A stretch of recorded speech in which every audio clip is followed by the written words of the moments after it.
What's going on, Spitfires? Welcome back to another episode of the Spitfire Podcast. I'm your host, Lauren Lemunion, the Spitfire Coach, ready to light you up, get you inspired, get that fire lit under you so you can go do amazing things in the world, whether it's in business, in your personal life. So, as a reminder, if you're not already subscribed, this is where you go. Wherever you go and listen to podcasts, go and subscribe. Apple Podcasts, Spotify, Google Play, or you can go to spitfirecoach.com. We have over 200 episodes in short and long form. Whatever is your preference, we got it for you. So many topics that, I'm partial to it, but they're inspiring. They're pretty good. I like to listen back to it because I'm like, that came out of my mouth. That's pretty cool. So, pass it along to a friend. Leave us a recommendation. Rate us wherever you get your podcast. We would love the support. So today I'm going to actually share with you a superpower. And no, it's pretty magical. It's an inner Spitfire superpower that I recently stumbled upon. And, I've kind of always had a feeling about this, but it really came barreling down when I had a session a couple weeks ago. And I was questioning whether or not I wanted to record on this. And then I thought, you know what?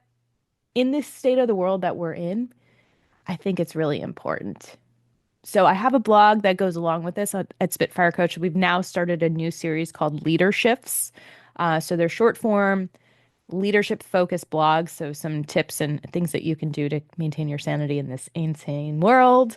But this topic is on there and I want to share it because related to the podcast episode we did with Brian Traskos, we have this need to control, to hyper schedule, to kind of hold on to whatever feelings like we know in certainty, because everything is feeling like it's uncertain. There's so much change going on.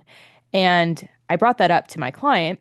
And then we had this whole discussion about the flip side of this topic. And so, in the need for control and the need to be right, in the need to know, there is so much beauty in not knowing.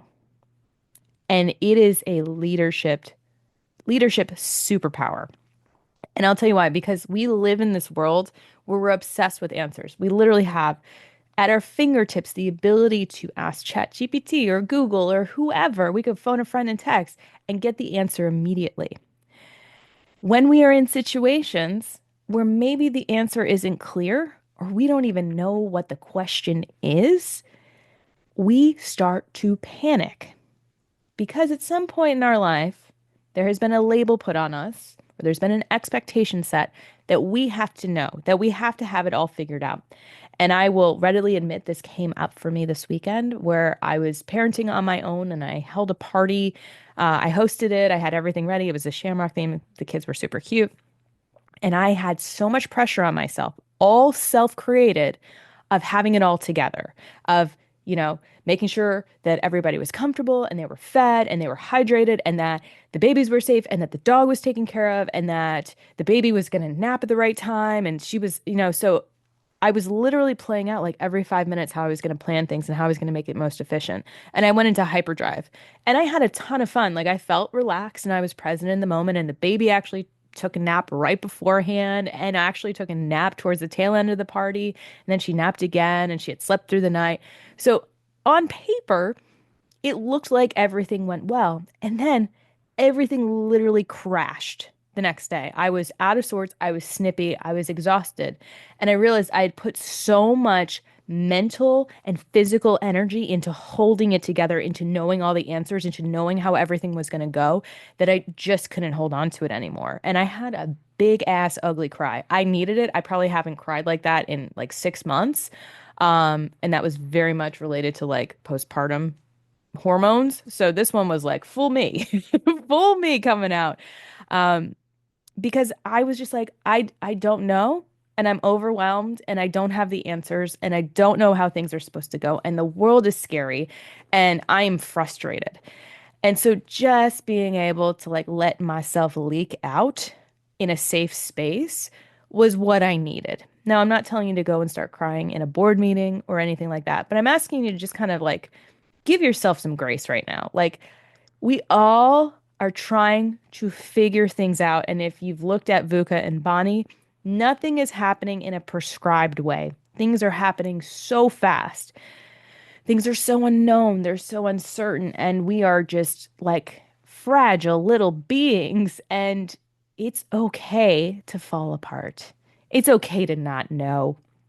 And in fact, if we look at like a case study of this, like the companies that like admit that things are changing, admit that things are scary and uncertain, are the ones that survive because they can plan ahead. So if you look at like these dinosaur or like to extinct companies, like everyone uses kind of the blockbuster Netflix piece, or even Polaroid, which now has a whole like nostalgia throwback. So good on you, Polaroid, with your, physical pictures. But the thing is like if you don't embrace that things are changing or that things you don't know things, you actually are setting yourself up for a trap. It's a certainty trap. And we do this personally too, where we're like, well, this happened before and this happened before, and therefore it's going to be this way. And we have to be able to kind of remove the ego from it and inject some curiosity. The opposite of judgment is curiosity. And so when we feel like we know everything, the question is, how do we know? Who told us? What's the source? When was that true? And how true is it now? And you got to be real with yourself because while you're grasping on for certainty, and if you struggle with anxiety, if you're feeling anxious now, that's what you want to hold on to. But the reality is, what is certain is who we are. It's what we've created. It's how we operate in the world, our values. It's not about all this external stuff because that's just energy doing energy stuff. There are certain cause and effects things that happen, but we may not know all of the factors going into it. We may not know all the intentions going into it. And so the best thing we can do is remain nimble in knowing what is certain and what is uncertain. So to be able to be in a state of not knowing, it allows us to ask questions. It allows us to bring other people in. And as social beings, as human beings, we crave that connection. That's what opens the door to innovation. It's about bringing other perspectives in so that we can create more psychological safety. We can disrupt the status quo. We can challenge all of these antiquated belief systems that may have locked us into inefficient practices. So think about like what is the thing that you hold to be like certain that's kind of this like untouchable in your business operation or your leadership strategy, maybe. My husband called it the rock in your shoe. He's like, you got a rock in your shoe, like, and the rock keeps changing. And I'm gonna like noodle on that a little bit more because he's absolutely right. When I am tired, like, I go after rocks. I'm like, where's that next rock? Where's it going? Instead of just being like, take your damn shoe off and shake it out. Like, just put your feet up, take your shoes off.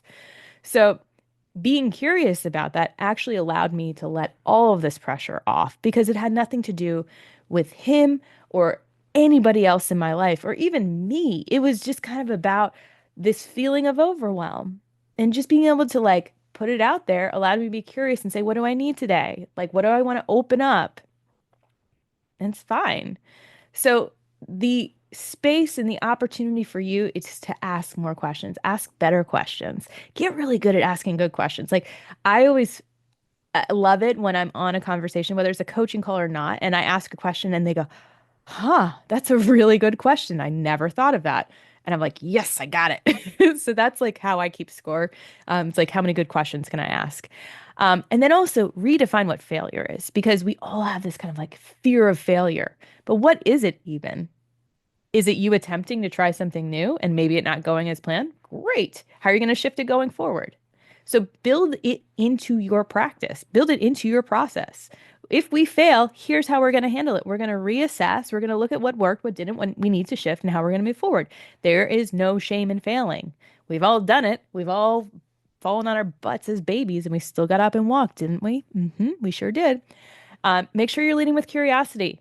It is your superpower along with not knowing the answer. It is absolutely there. And that's also going to help you trust your team. Make sure you're surrounding yourself with people that you trust, that are aligned with you and wanting everything to be successful. And, make sure the ego's checked at the door because, it's there. We know we got them, but it really doesn't have a place when we're thinking about building psychological safety and innovating and being amazing positive change agents. So I hope that this was helpful. I hope that you can really stay in that space of not knowing and really enjoy the freedom and the space that that creates for you and see what pops up. Be curious and keep being awesome.